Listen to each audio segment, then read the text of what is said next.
So welcome back to AmbitionZ VapeR. I got a review for you. Today we're going to be looking at the IPV8 by Pioneer4You, and we're also going to be comparing this to the IPV6x and the IPV4. It just is very necessary. Let's take a look at it.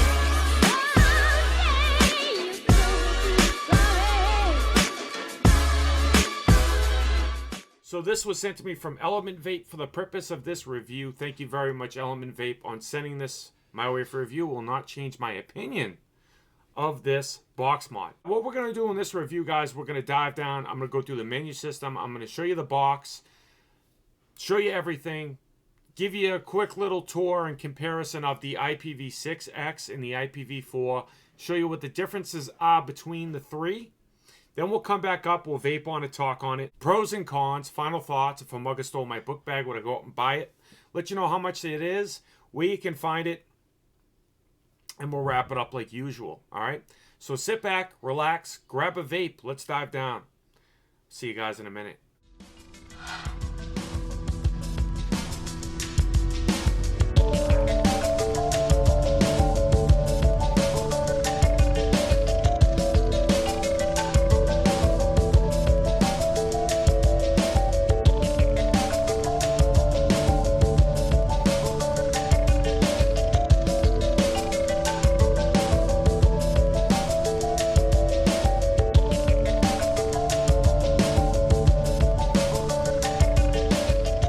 The box that it comes in: OLED screen display, mini USB charger, dual 18650 battery. Okay, Pioneer4You. Almost the same packaging as all the other ones. Get a quality control pass card, a user manual. This one goes up to 230 watts. Okay. We'll do the specs now. So it does go to 230 watts, 10 to 230, 10 to 120 joules. SX pure output. Okay. Standard resistance 0.15. I wish that was 0.1 to 3 ohms. Joules mode resistance 0.05 to 1.5 ohms. TCRs 5 to 700. Okay. Output voltage 1 to 7 volts. Input voltage 6.4 to 9 volts. Output current 1 amp to 45. Output currents 1 amp to 45. Input currents 1.3 to 45. 100 to 300 degrees Celsius. 212 to 572 degrees Fahrenheit. The Yeehee SX330F8 chipset. Okay, it does SX Pure. 304 nickel titanium wire. I don't know why it says 304. It is actually 316. Okay, I don't know why it's saying 304 there. With all suitable kinds of TC setting, low voltage protection, low resistance, high input voltage warning, output short circuit protection, reverse battery protection, temperature overheat protection, visual operating system, directly charging. Okay. You also get this warranty card. These are the places that will honor the warranty. And it is a 90-day warranty from date of purchase. Also, you get a pull tab, and you will get your micro USB cord for charging. All right, and it should be upgradable, but so here is the box mod. All right, the IPV8. Wattage up, wattage down, your OLED display. It's the same size display as the IPV6. Okay, so they're using the same screen. The button placement is in the same position. Okay. The 510 is in the same position as well. It's in the center. Okay. And the fire button is in the same position. And the micro USB port is in the same position. Okay. But this one has this nice felt, velvety felt. It feels very comfortable in the hand. I really like the feel of this one more than this one or the IPV4. Okay, so this one had a small screen. It had the wattage up, wattage down. The button used to get stuck on this one, but it was a good box mod. But small screen. And then they made this one, and it had a bigger screen. Okay, same center 510. Some people like that, some people don't. All right, and these doors were loose and whatnot, but once you got it in there, it was solid. Okay, So they used different tactile buttons. Pioneer4You symbol's kind of still on the bottom. All right, and now they're using like the Alien Kit and the Sigelli 213 door versus this door. All right, so I just wanted to show you that. So there is a door. Okay, this is a little bit still wobbly, but it is a little bit more solid. Okay, it has minus and plus. You can see down on the bottom. It says plus and it says minus, and it also says it here. Okay. So once your batteries go in there, it is solid. All right, I will show you in a second. Spring-loaded 510 that all Pioneer4You box mods have. Okay, same 510. It's not. See how you can move it. See how you can move it in different directions. So my atomizers don't sit flush on here. They have a lean. I don't like the 510s. I just don't like the 510s. Okay, so. Not the best 510. It makes a connection. There's no issues, but I'll show you in a second. So you have this nice felt thing here, and you can get different colors as well. You can get the matte black, matte brown, or volcano red. Volcano red looks sick. All right, very clicky buttons. Okay, very clicky fire button. I love the fire button.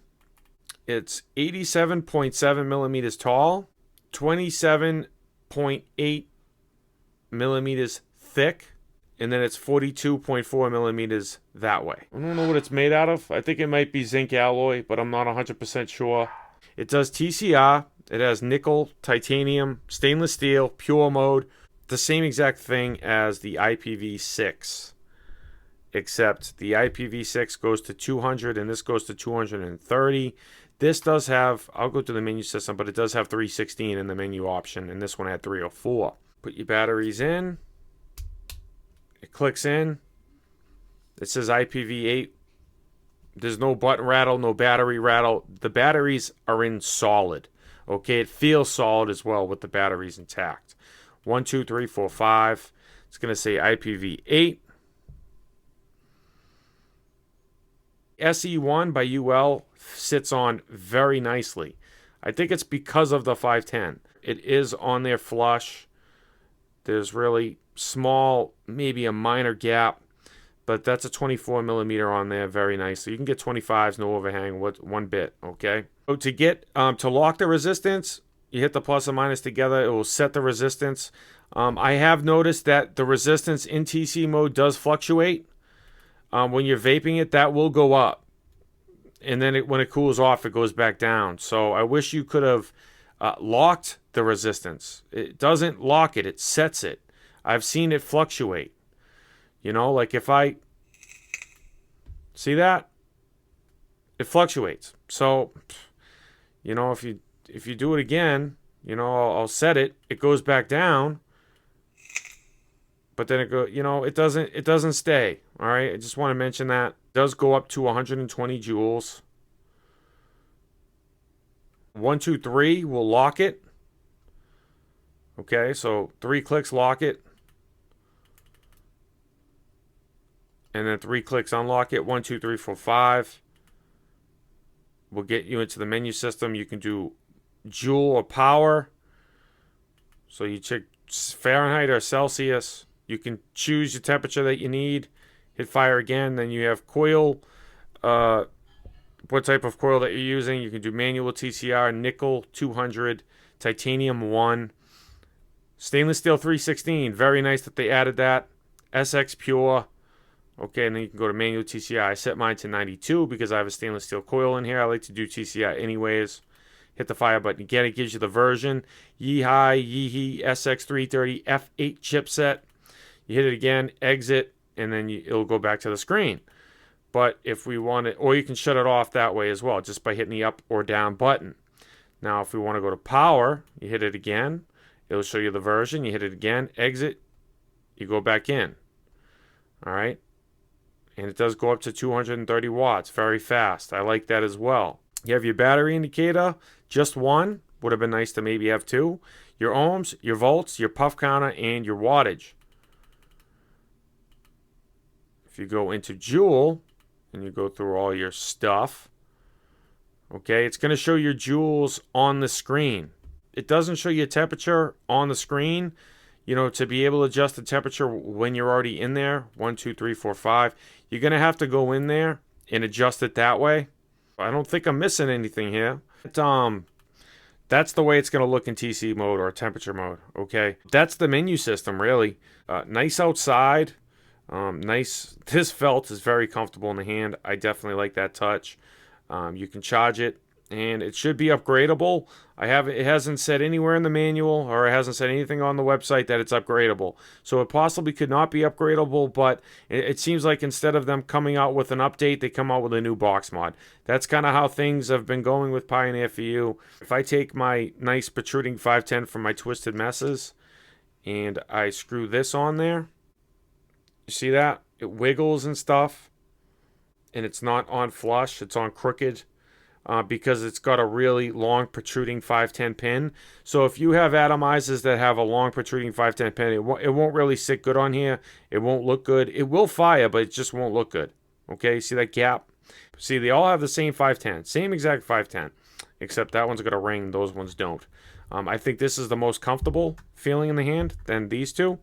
They're all pretty much the same size. See, and then these, see, all the buttons are facing the same way. The IPv4 had the screen on the opposite side. Okay. So these buttons are up top. These buttons are down below. These have the same screen. This one had a smaller screen. This one was flat and then rounded. And then this was rounded on both sides. And now this is definitely just different. It's kind of boxy and rounded, but it has this nice felt on the side. And the battery doors are definitely... these are pretty much the same door, but this one's got like the 213/Alien Kit door. I never had any problems with any of these doors, but they did change it.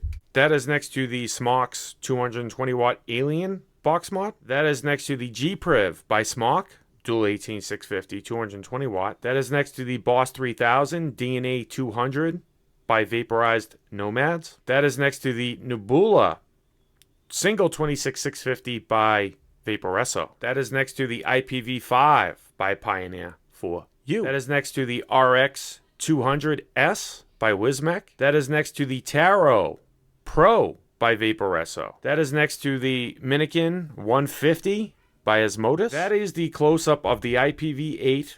And we're also going to go back up top, and I'm going to compare each three of these, let you know if there's any differences between them, what the differences are, and give you my final thoughts. So we are back from the close-up on the IPV8 by Pioneer4You. I like the way this feels in the hand. I'm going to go off the ergonomics first. I like the way it feels in the hand. It has this nice felt, comfortable thing on the side of it. You can get matte black, which I have, matte brown, or volcano red. The volcano red is a really, really nice color. I do like that. The fire button is definitely different from the IPv6 and the IPv4. All the buttons on these are all different, okay? The button placement on the IPv8 and the IPv6X is in the same exact place. It's pretty much the same exact box mod, really. Same 510. They used a different battery door like the Sigeli 213 or the Alien by Smock. That type of door, there's no button rattle, there's no battery rattle, there's no rattle. It's a solid device once you have your batteries in it. Now, what I have noticed on this one versus the others is that those had stainless steel 304 setting in the menu system. This one has stainless steel 316 as a setting, which I think is a big pro. The other ones didn't have it. This one does. This thing vapes great in TC mode. It vapes great in wattage mode. It's got 30 more watts than the IPv6X. This went to 200. This goes to 230 watts. They're both dual 18650s. The USB port is in the same exact location as well. The button's a little bit nicer. I had no issues with the button on this one. I think this one looks a lot nicer as well. I think the ergonomics is a lot nicer. I think matte black with the matte black SE1 sub-ohm tank by UL on top is a nice little setup, if you ask me. Nice OLED screen. The buttons are very responsive. When you hit that button, it pretty much fires. Ready?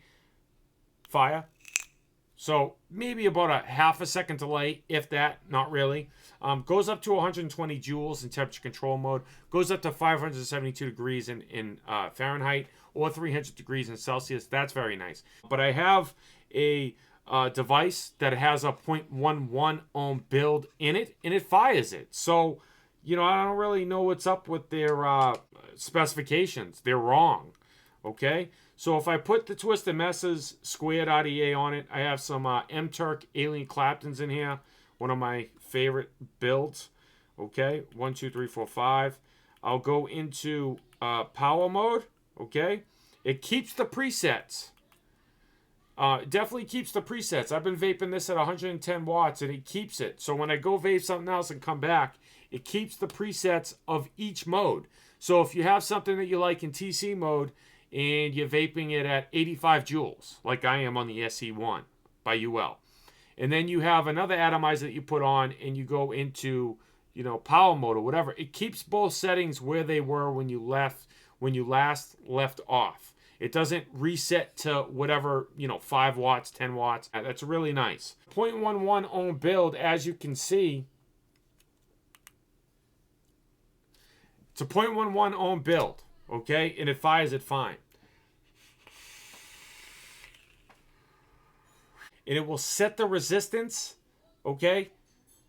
It sets the resistance, but it doesn't lock in the resistance. If you watch, like I showed you down low, the ohms will fluctuate. It will go up as the coil gets hotter. Okay, so I wish they kind of locked the resistance. So it's pretty accurate in TC mode. It's pretty accurate in wattage mode, but the ohms do fluctuate. I need to mention that. This used the F6. This used the F4. This uses the F8. Instead of them coming out with updates for these, they're coming out with another box mod. You guys know, Pioneer, this isn't new to us. Pioneer comes out with box mods like every 3 to 6 months. They just, instead of doing updates, they come out with other box mods. That's a con. You know, people that already have these, they, you know, I know there's updates that come out, but to me, that's what it feels like. You know, I could be wrong, but I don't think I am. This has 316 as a preset in it. So the other ones had 304 stainless steel. You know, that's... People were complaining about that. They come out with that. It has 316, and those have 304. I don't know if the IPV6X has an update yet. I think it might, but I'm not 100% sure. I want to mention that. It is what it is, man. That's nobody's fault but Pioneer4You, okay? Don't get mad at vendors. It's Pioneer4You. I like the box mod, dude. Nevertheless, I like the box mod. I like the ergonomical feel. This feels it feels a little bit more comfortable in the hand than the IPv6. It's definitely a little bit thicker, you know, so it's a little bit more comfortable. I really like this one. I like the color of it. I like the matte black. You can charge it. I'm thinking that it's going to be upgradable, but like we all know, I don't know if they come out with updates or not, you know? Don't get mad at me. I'm Mississippi on this shit. I'm just giving you information that I know. Same OLED screen, same menu system, same menu navigation settings. You know, 5 clicks, it gets you in. You got SX Pure you can use. You got TC, you got nickel, titanium, stainless steel, 316, which is nice. Same 510. Now, 80% of my devices do not sit flush on this box mod, okay? 20% sit flush. It's the ones that have a very long protruding 510, like Twisted Messes, Squared RDA, a lot of RDAs out there, and they will be loose up top. The SE1 by UL, things like that are definitely going to sit on there nice. Once you get batteries in there, it works very well. There's no problem whatsoever. This is my favorite holding out of the 3, you know. Compared to these two, this is probably my favorite, to be honest. It's the newest, but it's not because it's the newest. It's because the way it looks, because of that felt, and the way it feels in the hand. And the performance is a little bit better. A little bit better. Of course it's going to be a little bit better. It's the newest one. They're not coming out with updates. To me, it seems. They're coming out with new ones. You got plenty of protections on here. You got reverse battery protection. Okay, so that's good. It's not going to fire, but it's not going to blow up either. I think it was the IPv6X where if you had the batteries, like the door loose, and you touched it, it would fire at the full wattage. I think that was the IPv6X. It doesn't do that on this. With the batteries putting in correctly, it doesn't turn on. It doesn't fire at the full wattage. I just tried it and I didn't have that issue. This does do like pulse width modulation when you're in TC mode at like a substantial amount of joules. You do hear like a zzz, zzz in TC mode. It doesn't do it in wattage mode, but in TC mode it makes like a zzz, zzz. Even when you're clicking through the menu system, it makes like that clicking noise. The IPv5 had it. The IPv4, the IPv6x, they all had it, all right? You might not like the sound, but it doesn't really bother me too much. If a mugger stole my book bag and I was on a train, this was in it, I would go out and buy it. I would. I really honestly would. I like it. I like this one more than the other two. So you can find the IPV8 by Pioneer4You at elementvape.com. Link on screen and description. That's where it's sent from. That's you can find it. Now the price point $74.95. $75. Not bad. It's really totally up to you guys whether you want to purchase this or not. If you already have the IPv6x, don't buy the IPv8. If you already have the IPv4, don't buy the IPv8, okay? Unless the things that I mentioned are deal breakers to you and you really want a bigger screen or a little bit more accuracy or, you know, whatever. That's what I got for you today, squad. I hope you found the video helpful or informative. If you did, you know what to do. I give you content daily, 1080p, 60 frames per second. Don't waste your bandwidth not being subscribed to the channel, okay? Stay juiced up, squad. I'll catch you guys on the next one. Peace.